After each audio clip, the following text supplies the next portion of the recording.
Llewelyn Moss is not a hero, but he's no coward either. He's the kind of man you may overlook at first, until the world begins to fracture, and you realize he's the one still holding his ground. There's a difference between loud masculinity and the kind that moves in silence. Llewelyn belongs to the latter.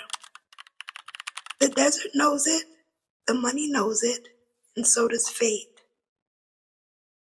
In No Country for Old Men, fate moves like a shadow. You cannot outrun it, only walk toward it with the understanding that the road has already been laid. Llewelyn is far from perfect. He takes the 2 mil as though it were his birthright, but he also returns with water for a dying man. That is not logic, it is compassion, which lives in the same body as ambition.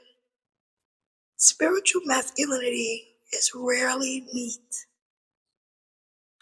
It is the tension of wanting to do right while pursuing what might ultimately destroy you. Llewelyn?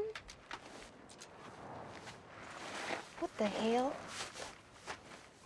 What stands out about him is that he never performs masculinity for an audience.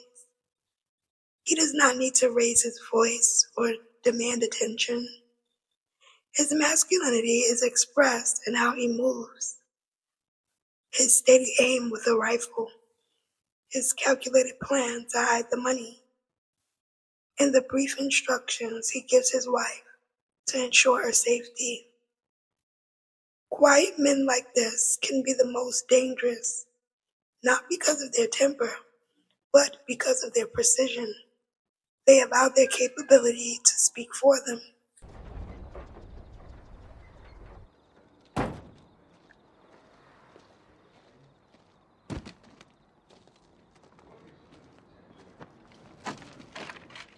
Llewelyn sends Carla Jean away because he knows the storm is coming. Protection is not always about standing in front of danger. It can also mean removing someone from its path entirely. Provision is the other side of that instinct. He is trying to secure their future with the money, despite knowing it is marked by blood and violence. It is the dilemma of whether one can bless their family with something the world has cursed.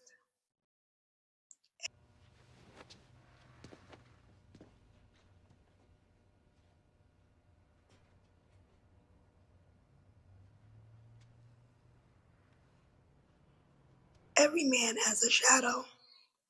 For Llewelyn, it is pride. Pride answers the phone when Sugar calls. Pride convinces him he can outwit a man who kills with ritualistic conviction. Pride is the thread that unravels him. Masculinity without humility cannot survive in a world where fate is relentless. Imagine him. Sun-scorched skin, boots powdered with desert dust, a face shaped by wind and time, eyes that reveal only what is necessary. He notices when the curtains have moved an inch. He hears the weight of silence. He will kill if he must, but prefers to walk away with clean hands.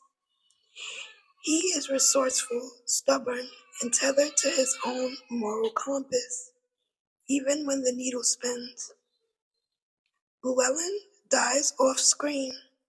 No spectacle, no final defiance, just absence. Perhaps that's the point.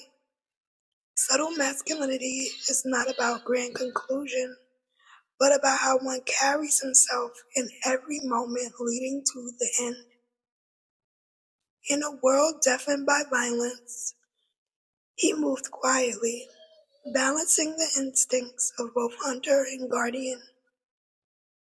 And though he lost the fight, he never surrendered his sense of self.